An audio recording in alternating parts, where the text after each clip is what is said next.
My name is Madison Hayes, and I'm 32 years old. Imagine sitting in your grandmother's living room, surrounded by 15 family members discussing her estate, when your own sister, the successful lawyer everyone admires, stands up and announces she's tripling your rent to $6,800 because you're just a low-level property manager who needs to learn her place. The room went silent. Some relatives smirked. Others looked away uncomfortably. Victoria stood there in her $3,000 suit, waiting for me to beg or storm out. Instead, I pulled out my phone and sent one text. 20 minutes later, her face went from smug to sheet white when my lawyer walked in with a folder that would change everything. But I'm getting ahead of myself. Before I tell you exactly how I owned the moment and the building, please take a moment to like and subscribe, but only if you genuinely enjoy stories about setting boundaries with grace. Where are you watching from? Drop your city and local time below. I love seeing our community grow worldwide. Now let me take you back to that Tuesday afternoon that changed my family forever. Growing up as Victoria's younger sister meant living in a very specific shadow. She graduated summa cum laude from Harvard Law. I went to state school for business. She made partner at 35.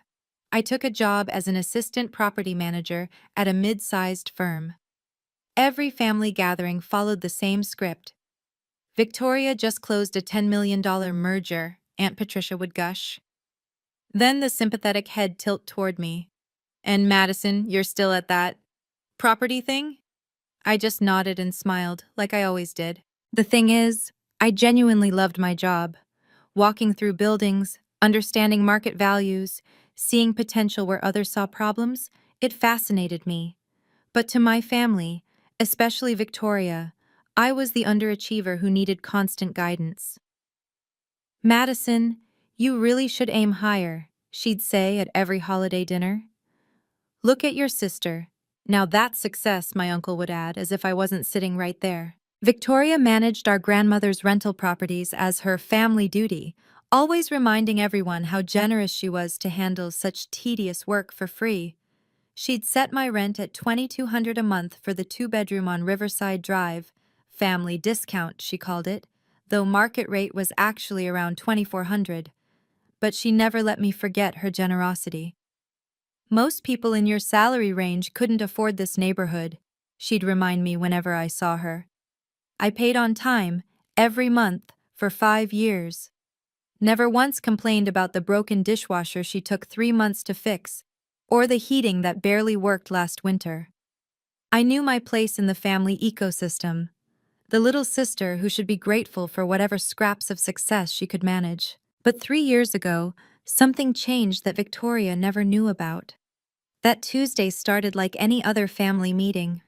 Grandma's house still smelled like her lavender potpourri, even 6 months after she'd passed.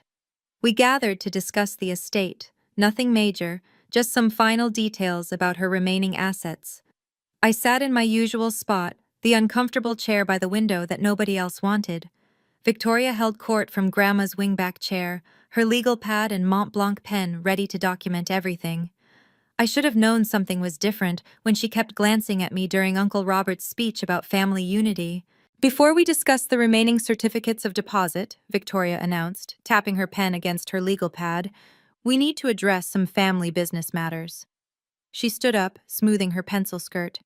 As you all know, I've been managing several family properties pro bono for years. The room murmured appreciation. Cousin Janet actually applauded. However, Victoria continued, her eyes finding mine, I've been reviewing market rates, and it's time we adjusted certain arrangements. She pulled out a folder with color-coded tabs.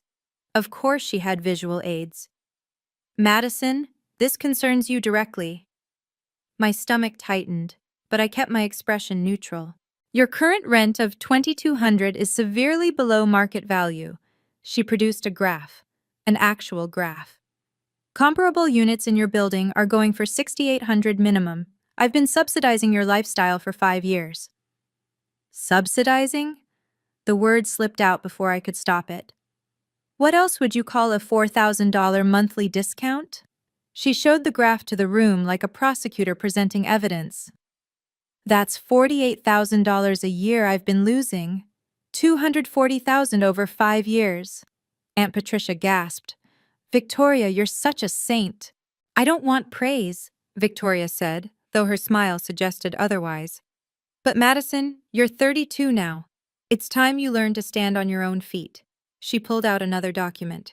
Effective next month, your rent will be adjusted to market rate, $6,800. The room went silent. I counted 5 seconds of complete stillness before Uncle Ted cleared his throat. Victoria, that's quite a jump. It's market rate, she cut him off. Madison works in property management. She should understand better than anyone that family discounts can't last forever. She turned back to me. You're always talking about understanding market values, right? Well, here's your chance to live by them. My cousin Derek actually laughed. Guess you'll need a roommate, or 3. I looked around the room. 15 faces, ranging from smug satisfaction to uncomfortable silence. Not one person spoke up for me. 5 years of perfect payment history meant nothing. The fact that I'd helped Grandma with her finances every Sunday while Victoria was too busy meant nothing. Victoria extended the new lease toward me. I'll need this signed today. I know it's sudden, but I'm sure someone who's been in property management for 8 years understands the importance of proper documentation. I looked at the paper, then at my phone. 3 years ago, something changed that Victoria never knew about. Maybe it was time she found out. If I signed that paper, it wouldn't just be about money. It would cement my position as the family failure forever. The sister who needed charity, got cut off, and couldn't handle real-world prices. Every future family gathering would include knowing looks and whispered comments about how I probably lived in a studio in Queens now. How Victoria had to practice tough love to teach me responsibility. But the financial hit would be immediate and brutal. $6,800 was more than my supposed take-home pay. Victoria knew this. She'd asked about my salary at Thanksgiving, pretending to care about my career growth. 50,000 is respectable for your level, she'd said, that patronizing smile never wavering. You'll work your way up eventually. What she didn't know was that Grandma had seen things differently. 6 months before she died, when I was helping her sort through investment statements, she'd pulled me aside. Your sister means well, but she doesn't see everything, dear, she'd said, pressing a business card into my hand. Sometimes the quiet ones are the smartest. Remember that when the time comes. I'd thought she meant emotional intelligence or family wisdom. I hadn't understood until her lawyer called me privately 3 years ago. Madison? Victoria's voice snapped me back to the present. I need an answer. Will you sign or should I start looking for a new tenant? I already have 3 applications from Columbia law students. They're offering $7,000. The threat hung in the air. Move out of the apartment I'd made my home, or bankrupt myself trying to stay. Either way, Victoria won. She'd proven her point about success and failure, about who deserved what in this family. She's being more than fair, Aunt Patricia chimed in. Most landlords would have raised the rent years ago. It's for your own good, Victoria added, her voice taking on that fake concern she'd perfected in law school. You need to understand what things really cost. Successful people pay market rate. It's how they become successful. I felt the weight of everyone's expectations. The responsible thing would be to thank Victoria for 5 years of discounts, sign the paper, and quietly figure out my next move. That's what the old Madison would have done. But I wasn't the old Madison anymore. Hadn't been for 3 years. I looked at my phone again. One text, sent 20 minutes ago. The response had come back almost immediately. On my way, documents ready. You know what? Victoria said, mistaking my silence for surrender. Let me make this educational for everyone. She pulled up something on her laptop and turned it toward the room. This is what Madison's apartment should cost. Here are the comparables. Same square footage, same amenities, same neighborhood. 8,000, 7,005, 7,200. She clicked through listings like a professor giving a lecture. I'm actually still giving her a discount at 6,800. My phone buzzed. 15 minutes out. It's for your own good, Madison, Uncle Ted said, though he couldn't meet my eyes. Successful people pay market rate. That phrase again. The family motto for keeping me in my place. And honestly, Victoria continued, warming to her theme, this is what happens when you coast through life. Madison, you've been in the same position for what, 5 years? No advancement, no ambition. Just existing. She gestured around the room. Everyone here has pushed themselves. Derek made VP last year. Janet's medical practice is thriving. Even cousin Amy just got promoted to regional manager. But you? She shrugged. You seem content being mediocre. The word hit exactly where she intended. Mediocre. In front of everyone. That's enough, Victoria, Uncle Robert said quietly. Is it? She spun toward him. Because enabling her hasn't helped. Maybe some tough love will. I watched the second hand on Grandma's old clock tick forward. 12 minutes now. Sign the lease, Madison, Victoria said, her patience wearing thin. Or I'll need you out by the end of next month. That's more than generous. Legally, I could demand you leave in 30 days for being month to month. She was wrong about that, actually. New York tenant law gave me more protection. But she didn't know I knew that. Just like she didn't know about the LLC registered 3 years ago. The quiet investment that started with Grandma's private gift. The building purchase that closed so smoothly, even the previous tenants didn't know ownership had changed. I need my lawyer to review it first, I said calmly. Victoria actually laughed. Your lawyer? Since when do you have a lawyer? Since I started making investments you don't know about. The room went very quiet. Victoria's smile faltered for just a second. Investments, she repeated. Right. Your little index funds? 10 minutes now. I could hear a car pulling up outside. Something like that, I said, standing up. I think that's my appointment now. If you've ever been underestimated by family, you know exactly how this feels. That moment when everyone thinks they know your worth based on your job title. But here's what Victoria didn't know, and what changed everything. Before we get to the revelation, what would you have done in my position? Drop a comment below, and if this story resonates with you, please hit that like button. It really helps other people find these stories of standing up for yourself with class. Sit down, Madison, Victoria commanded. We're not done here. Actually, I think we need to pause. You make what, 50K? Time to face reality. She pulled up her calculator app, making a show of it. After taxes, that's about $3,500 monthly. Rent at $6,800 means you'd need... I understand math, Victoria. Do you? Because a child could see this doesn't work. She turned to the room. This is what I mean about accountability. Madison wants to live in a luxury building, but doesn't want to earn it. Luxury? I couldn't help myself. The heat barely works. Minor maintenance issues. The point is, location, location, location. She pulled up Zillow on her phone. Look, here's a nice studio in Astoria for $1,800. That's more your range. Derek snorted. From Riverside Drive to Astoria, that's quite a downgrade. It's called living within your means, Victoria said, her tone suggesting she was doing me a favor by explaining basic economics. I did you a disservice by shielding you from reality for so long. Shielding me? What else would you call it? I've been eating $48,000 a year so you could play pretend in Manhattan. She looked around the room for support. Any real landlord would have evicted her years ago for market adjustment. That wasn't even legally accurate, but I let it slide. You have 2 choices, she continued. Sign now and figure it out, or start packing. I've been more than patient.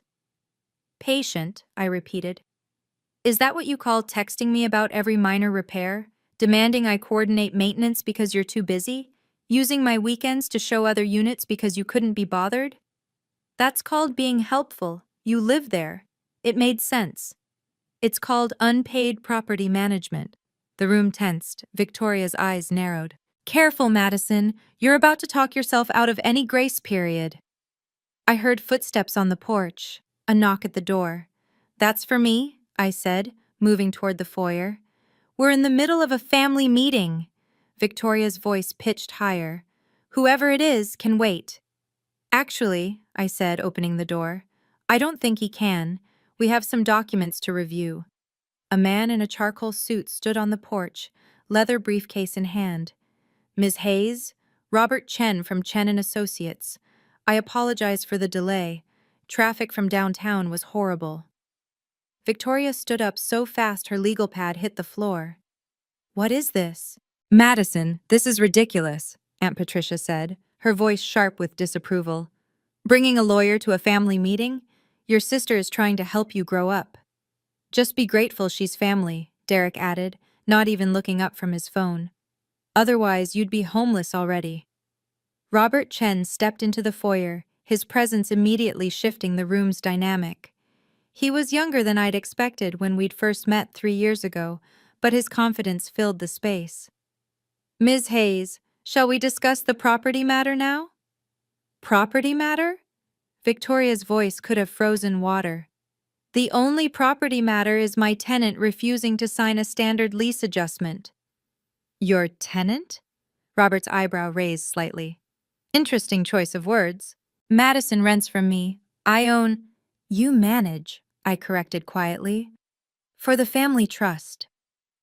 The room went silent. Victoria's face shifted through several expressions before settling on cold fury. The trust that I control as executor, she said. Same thing. Is it, though? I asked. Uncle Ted shifted uncomfortably. Maybe we should all calm down. Madison, surely you don't need a lawyer for a family matter.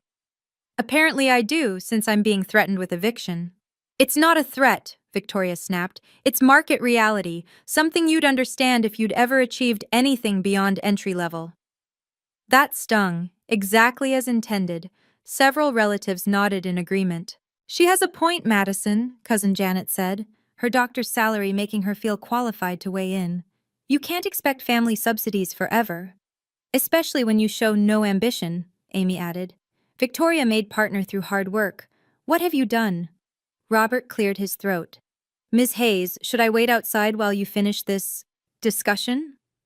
No, I said, feeling the familiar weight of family judgment. Please stay. This is embarrassing, Victoria announced to the room. Madison brought a lawyer because she can't handle adult conversation. Or maybe, I said, my voice steadier than I felt. I brought a lawyer because you're trying to force me to sign a document under duress, in front of 15 witnesses, without proper review. Duress? Victoria laughed. I'm offering you market rate housing. If that's duress, you're even more sheltered than I thought. My phone buzzed. A text from Robert's assistant. All documents verified and ready. You know what? Victoria said, pulling out her phone. Let me call my colleague who specializes in evictions. We can do this the hard way. That won't be necessary, Robert said calmly. I think we can resolve this quite simply. 3 years ago, I sat in a downtown office that smelled like leather and old paper. Grandma's lawyer, not the family one Victoria used, but her personal attorney, had pushed a folder across his mahogany desk. Your grandmother set this aside specifically for you, he'd said. Off the books, so to speak. She said you'd know when to use it. $200,000. Not life-changing money in Manhattan, but enough for a down payment on something strategic. Grandma had taught me about real estate every Sunday while Victoria was too busy to visit. Property is power, dear, she'd say, going through her own investment records. But the smartest power is the kind nobody sees coming. Now standing in her living room with Robert Chen beside me, I understood what she meant. Madison's being dramatic, Victoria announced, pulling the family's attention back. This is simple, market rate or move out. Even her lawyer can't argue with basic property rights. Speaking of property rights, Robert said mildly, Ms. Hayes asked me to review some documents regarding 1520 Riverside Drive. Victoria's hand paused over her phone. What documents? I have all the trust paperwork right here. Different documents, I said. The room felt smaller suddenly. Victoria's eyes narrowed, calculating. She was too good a lawyer not to sense something shifting. "Whatever game you're playing won't work," she said.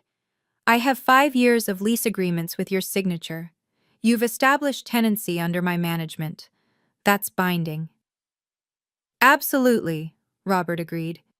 "Ms. Hayes has been an excellent tenant. Never missed a payment, maintained the property beautifully. The previous landlord had nothing but praise." "Previous landlord?" Uncle Ted caught it first.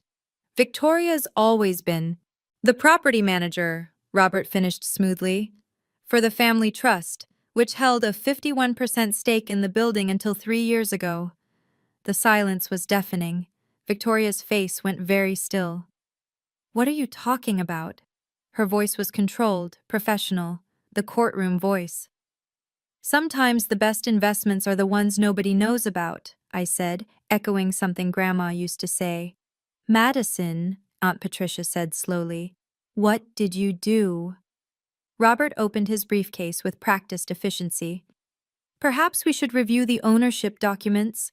I have them right here."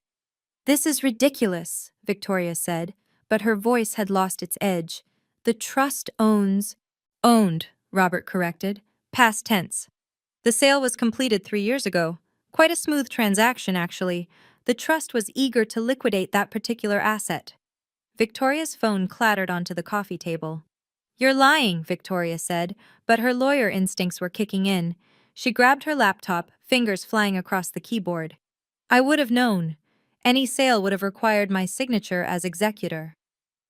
"Actually," Robert said patiently, "it only required majority stakeholder consent. The trust held 51%. The other 49%. He trailed off meaningfully. I watched Victoria's face as she pulled up property records. The family trust had sold their stake 3 years ago for market value, a clean legal transaction she'd probably signed off on without reading carefully, buried in a stack of routine paperwork. "To Riverside Holdings LLC," she read aloud, her voice hollow. "An investment company," Robert confirmed. "Registered in New York, fully compliant with all regulations." "Who owns Riverside Holdings?" Uncle Ted asked. Victoria was already searching. Corporate records were public. Her fingers slowed, then stopped entirely. "This has to be a mistake," she whispered. "What mistake?" Derek leaned over to see her screen. His face went slack. "Holy shit!" "Language," Aunt Patricia scolded automatically, then peered at the screen herself. Her gasp was audible. "I don't sign anything without proper review," I said quietly. "Victoria, you taught me that." She looked up at me, really looked at me for the first time in years, not as the disappointing little sister, but as someone she'd completely misjudged. "You bought the building?" Her voice cracked slightly. "My client prefers to keep her investments private," Robert said. "But given the circumstances, disclosure seems appropriate." Victoria stood abruptly. "I need to verify this." She pulled out her phone, probably calling her assistant to check records. "Take your time," I said. "Robert, should we review the current lease agreements while we wait?" "Of course." He pulled out a folder. "Interesting situation, actually. Your sister has been paying below market rate for her penthouse. $4,500 for a 3-bedroom with park views? That's quite the family discount." The room erupted. Everyone started talking at once. "Madison owns the building? The whole building? But she's just a property manager. How could she afford—" "Enough!" Victoria's voice cut through the chaos. She'd pulled up the sale documents on her laptop. "The trust sold its stake 3 years ago for $2.8 million, fair market value. I signed off on it myself." Her laugh was bitter. "I thought we were being smart, liquidating an underperforming asset." "It was underperforming," I agreed. "Under your management." Victoria's composure cracked completely. She spun toward the room, her voice rising. "Let me be very clear about what Madison's trying to pull here. She's been lying to all of us for 3 years, pretending to be struggling while secretly— "While secretly what?" I interrupted. "Making smart investments? Building equity? All those things you said I was incapable of?" "You deceived us." I kept my business private, there's a difference. Victoria grabbed her legal pad, flipping through pages frantically. Your salary is $50,000. Public record. I checked when you applied for the apartment. You couldn't have afforded. That's my base salary, I said. From my day job. She stopped flipping. Your day job? Property management is what I do from 9 to 5. Property investment is what I do with the knowledge I gain. Victoria turned to the family, desperate to regain control. She's been taking advantage of family discounts while secretly profiting off my own hard work, I suggested. This is between successful adults, Uncle Ted, she snapped when he tried to interject. Madison clearly doesn't understand the ethical implications. Of what? Buying a building? Improving it? Increasing its value? I pulled out my phone, showing my own records. 15 units renovated. New heating system building-wide. Every tenant except you got improvements within 6 months. Except me? You said, and I quote, "Don't waste money on cosmetic updates for my unit. I'm too busy to deal with contractors." Robert cleared his throat. Should I mention the current market rate for the penthouse? Please do, I said. $8,500 per month. Your sister has been paying $4,500. That's a $48,000 annual discount. He paused. Interesting coincidence. That's exactly what Ms. Hayes was supposedly costing in her underpriced unit. The irony wasn't lost on anyone. Derek actually whistled. Victoria's face went from red to white. You set this up. This whole meeting. You called this meeting, I reminded her. You created the visual aids. You invited everyone to witness my education about market rates. Ms. Hayes, Robert said formally, as your attorney, I should ask, how would you like to proceed with your tenant's lease adjustment? Tenant. The word hung in the air like a judge's gavel.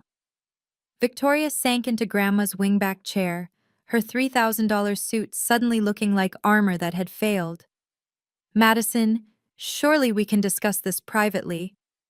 This is between successful adults, I quoted back. Isn't that what you said?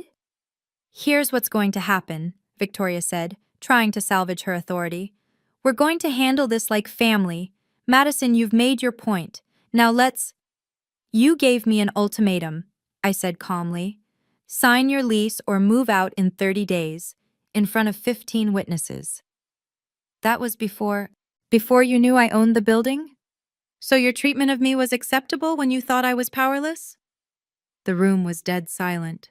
Even Derek had put down his phone. Victoria stood squaring her shoulders. Fine. You want to play hardball? I'll take you to court. Retaliatory eviction is illegal in New York. You can't raise my rent just because... Because you tried to raise mine? Robert interjected. Actually, Ms. Hayes isn't evicting anyone. She's simply adjusting to market rate. Your own words, I believe. This is retaliation. This is business, I said. Something successful people understand, right? Victoria grabbed her laptop, pulling up tenant law. I have rights. Rent stabilization. Doesn't apply to buildings with fewer than 6 units, Robert said. But this building has 24 units, so it would apply, except... He pulled out another document. You're not on a rent-stabilized lease. You specifically requested a month-to-month arrangement 3 years ago, said you didn't want to be locked in. I remembered that conversation. Victoria had laughed about keeping her options open, how only desperate people signed long leases. That must be my appointment. Perfect timing, I said, as another knock came at the door. Who else did you invite to humiliate me? Victoria's voice was raw. No one. That's probably Mrs. Chen from 4B. I told her I'd have an answer about her lease renewal today.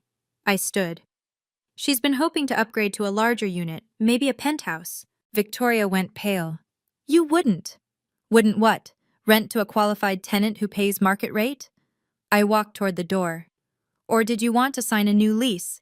$8,500 a month, first, last, and security due immediately. Madison, please. I stopped at the doorway. You have 30 seconds to decide. Sign at market rate or start packing. More than generous. Legally, I could demand you leave in 30 days for being month to month. The exact words she'd used on me an hour ago. 20 seconds. Victoria looked around the room for support. Every face was turned away except Uncle Ted, who simply shook his head. 10 seconds.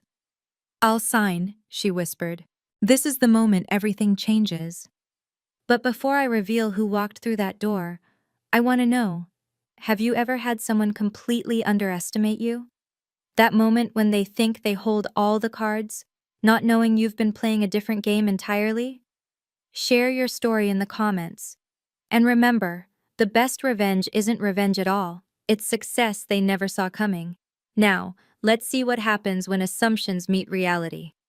Robert Chen set his briefcase on Grandma's coffee table with deliberate precision. The click of the latches echoed in the silent room. Ms. Hayes, as requested, I've brought all relevant documentation regarding your property at 1520 Riverside Drive. My property? Victoria's voice was barely a whisper. You mean the trusts? No, Robert said simply. He pulled out a thick folder marked with the New York State seal.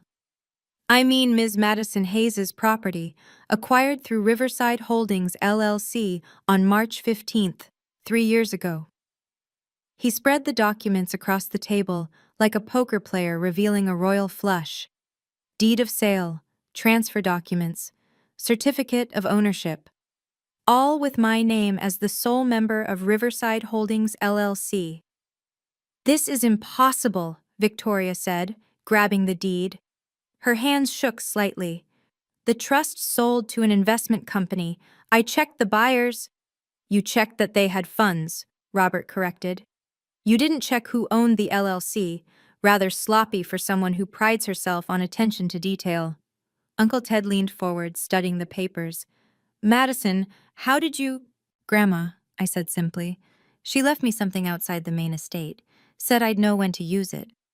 But the down payment alone would have been— Derek started calculating on his phone. 560,000, I supplied. 20% of 2.8 million. Grandma left me 200,000. I borrowed another 200 from a private lender who believed in the building's potential. The rest came from 3 years of saving everything while you all thought I was struggling. You've been lying to us, Aunt Patricia accused. I've been building a business, I corrected. Quietly, without asking for help or handouts or family discounts on anything except the apartment I was already renting. Robert pulled out another document. The building's current valuation, as of last month's assessment. Victoria read the number. Her face went white, then red, then white again. 4.2 million. 50% increase in 3 years, Robert confirmed. Your sister is quite the investor. Every unit renovated, 98% occupancy, waiting list for vacancies. Except for the penthouse, I added. The tenant there has been difficult. Refuses upgrades, pays below market rate, constantly complains but won't let anyone fix things. The irony was suffocating. Victoria set down the papers with shaking hands. Ms. Hayes, Robert addressed me formally. Would you like me to present the new lease agreement for Ms. Victoria Hayes? Please do. He pulled out a standard lease, the kind Victoria had waved in my face an hour ago. $8,500 per month. First, last, and security required. Total due immediately. $25,500. That's insane, Victoria protested. That's market rate, I said calmly, for a 3-bedroom penthouse with park views in this neighborhood. Actually, I could get $9,000, but I'm offering a small family discount. You want to know the really ironic part?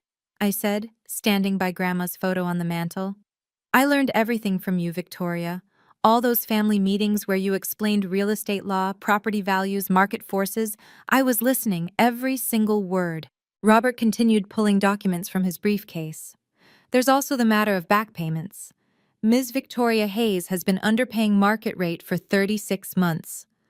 Back payments? Victoria's voice cracked. You can't retroactively.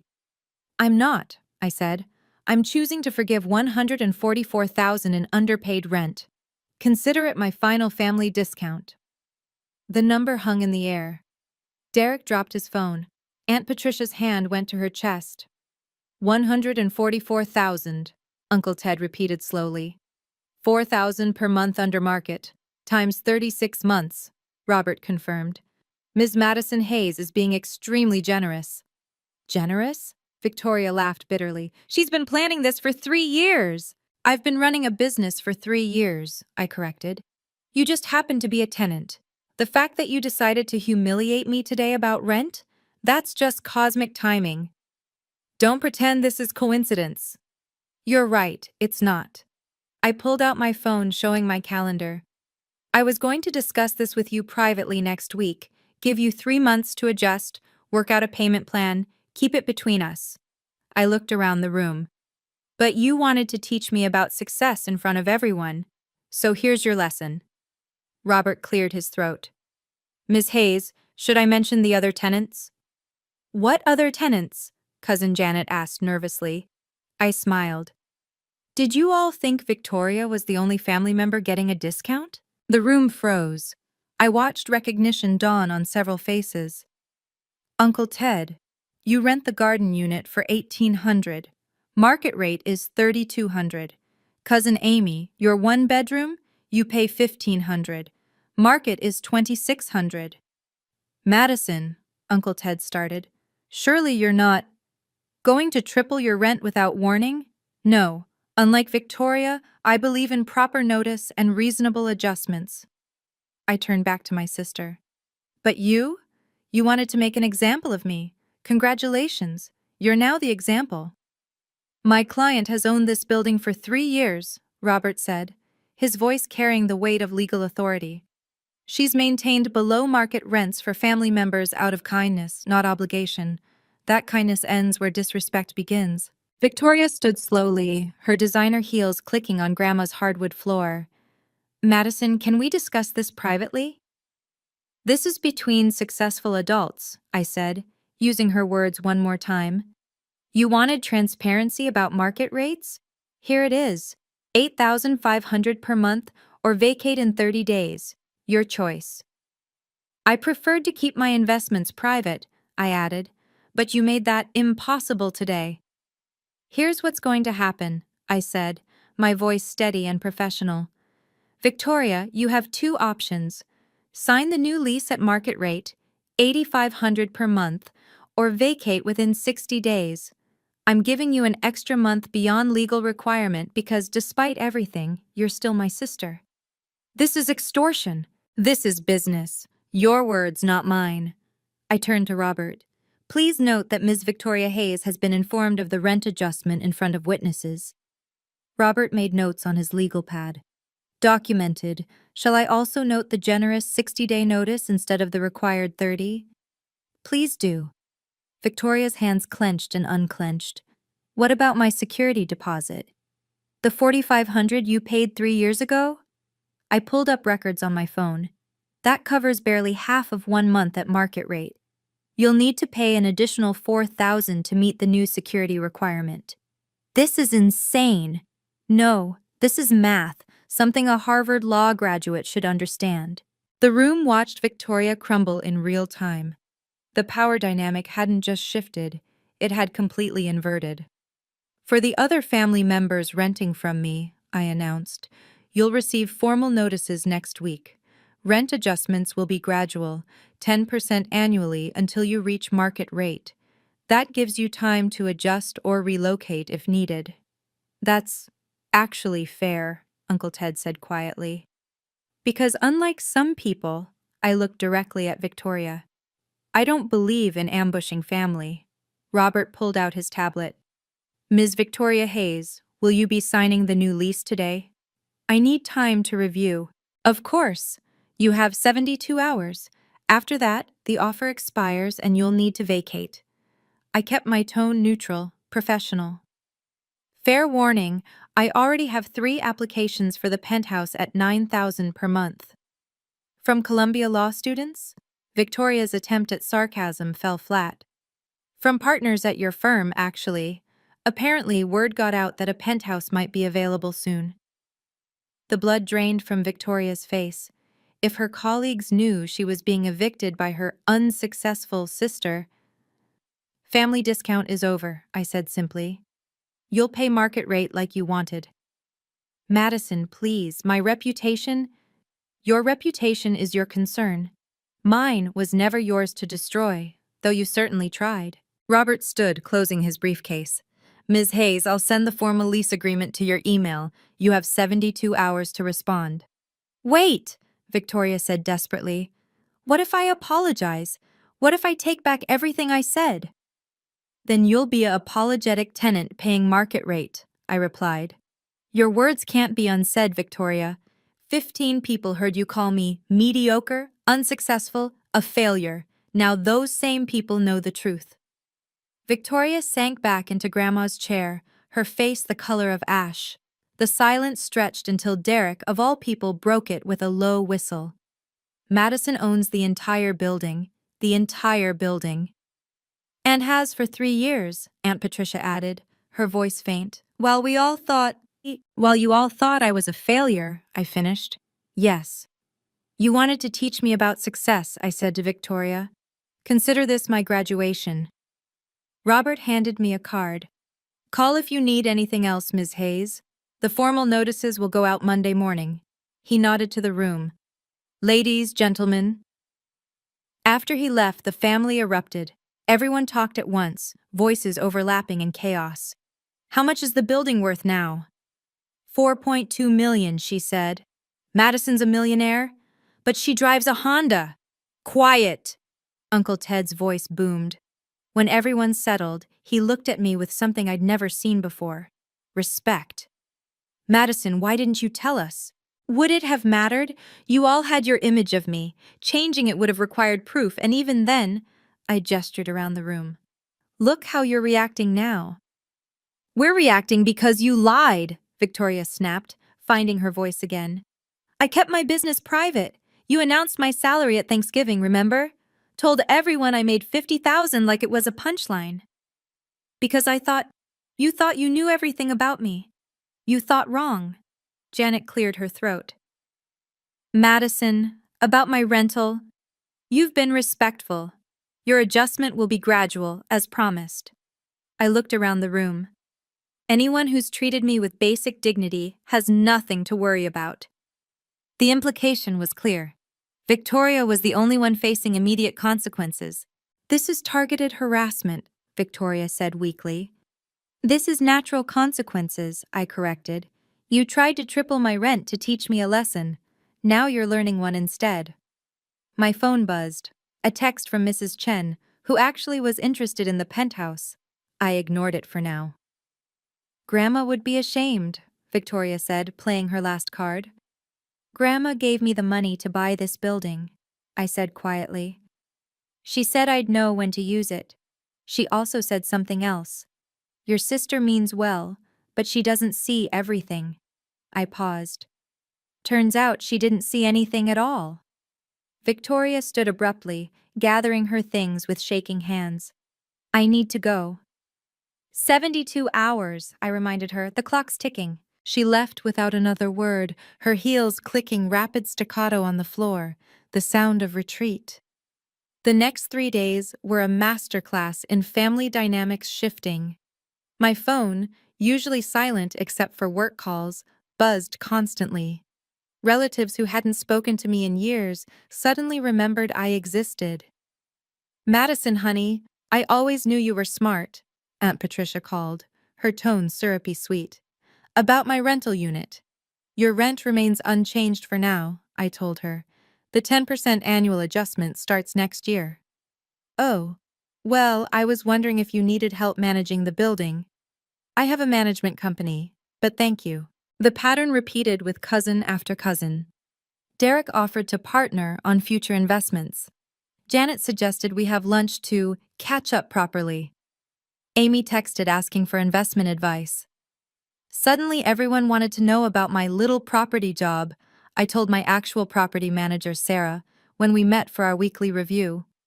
But the real fallout came from Victoria's professional world. Somehow, though I suspected Derek's social media addiction, word spread that Victoria was being evicted by her unsuccessful sister. The legal community in Manhattan is smaller than people think. 3 partners from her firm have inquired about the penthouse, Sarah reported, trying not to smile. They're very eager to know when it might become available. She has 69 more hours to decide, I said. About that, Sarah pulled up her tablet. She's been calling the office 17 times yesterday, demanding to speak with the owner of Riverside Holdings. And I told her the owner prefers all communication go through legal channels. Meanwhile, Victoria tried every angle. She had her assistant call about errors in the lease terms. She sent a formal letter questioning the building's valuation. She even had a colleague reach out about mediating a family dispute. There's no dispute, I told the mediator. I'm adjusting rent to market rate. She can accept or relocate. The family group chat, usually dead except for birthday wishes, exploded with activity. Victoria tried to rally support, painting me as vindictive. But the screenshots she shared of her own presentation, the graphs showing how much she'd been subsidizing me, backfired spectacularly. So you were charging Madison below market while paying even less yourself? Uncle Robert wrote. That's interesting. Suddenly, everyone understood the irony, I thought, watching Victoria's allies evaporate. The building's other tenants, the non-family ones, started treating me differently too. Where before I was just the quiet woman from 2B who helped coordinate maintenance, now I was the owner. The shift was subtle but unmistakable. Ms. Hayes, Mr. Thompson from 3A said, catching me in the lobby. I wanted to thank you for the heating upgrade, best winter we've had in years. 3 years of improvements, and this was the first time he'd acknowledged me directly. On day 3, Victoria cracked. She showed up at my office, my real office at the property management firm where I was now senior director, not the entry-level position she'd assumed I still held. $50,000 was your starting salary, I said when she expressed shock at my corner office. 5 years ago, you never asked if it had changed. Madison, please. She looked exhausted, designer bags under her eyes. The partners at my firm found out. They're questioning my judgment. How can I negotiate million-dollar deals when I couldn't even recognize that my own sister owned your building? She flinched. The senior partner asked if my family situation might affect my performance. And I could lose the promotion I've worked 3 years for. Her voice cracked. All because you had to make a point. I didn't make this public, Victoria. You did. You invited 15 witnesses to watch you humiliate me. I'll pay the market rate, she said desperately. 8,500. 8,500, I corrected. And you can't afford it. How would you know? Because I actually pay attention. Your BMW lease is 700 monthly. Your student loans are 2,200. Your credit cards? Yes, I can see applications when you apply to rent. Average 4,000 in monthly payments. Your take-home after taxes is about 11,000. Math doesn't work. She stared at me. You knew I couldn't afford it when you set the price. I knew you couldn't afford it when you tried to charge me 6,800, I countered. Didn't stop you then. That was different. How? She had no answer. Here's what's going to happen, I said, pulling out a folder. You're going to vacate the penthouse within 60 days. The security deposit of 4,500 will be returned after inspection, minus any damages. That's it? You're really going to make me homeless? You're a Harvard-educated lawyer making $200,000 a year. You're not going to be homeless. You're going to live within your means for the first time in your life. She signed the vacate notice with a shaking hand. The deposit. I need that for the new place. Then you better hope there's no damage to the penthouse. There was, of course. The renovation she'd refused for 3 years had hidden water damage from her jacuzzi tub, improperly installed by her personal contractor, without building approval. The repair cost $5,100. The deposit went to first-generation college students, I told Uncle Ted later, showing him the donation receipt. Felt appropriate. Victoria moved to a 1-bedroom in Murray Hill. Rent, $3,400. Still above her means, but she couldn't bear anything less. 6 months later, the family gathered for Thanksgiving. Victoria came, though she sat at the far end of the table, nursing a glass of wine and avoiding eye contact. The dynamics had completely shifted. Where once she held court, now she sat silent while others filled the space. Madison's building just got featured in Architecture Digest, Aunt Patricia announced, passing around her phone. Look at that penthouse renovation. Mrs. Chen had moved in 2 weeks after Victoria left, paying $9,500 monthly without complaint. She'd even sent me flowers thanking me for the opportunity. It's just business, I said, the same words Victoria had once used. Respect isn't demanded, it's earned, and sometimes revealed, Uncle Ted said, raising his glass in my direction. Your grandmother would be proud. Victoria excused herself to the bathroom. When she returned, her eyes were red. Later, as I helped clear dishes, she cornered me in the kitchen. How long were you planning this? I wasn't planning anything. I was building something. There's a difference. You could have told me, before, privately. Would you have believed me? Or would you have found a way to dismiss it, like you dismissed everything else about me? She didn't answer. The truth is, I continued, I was going to keep renting from you indefinitely. Below market rate was still fair for family. But you couldn't resist that power play. You had to make an example of me. I was trying to help you. No. You were trying to keep me in my place. There's a difference. We stood there, sisters separated by more than just success.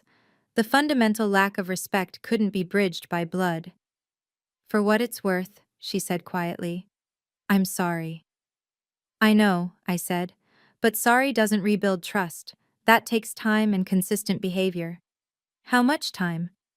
I don't know, but not charging you $6,800 in rent feels like a good start. She almost smiled. The new tenant pays more. The new tenant treats the property with respect. She also doesn't think she's better than everyone else in the building. Victoria left early that night, but not before stopping at my chair. The building looks good, she said quietly. You did well. It wasn't much, but it was the first time she'd acknowledged my success without qualifying it. Your worth isn't determined by what others see, I thought, watching her go, but by what you build in silence.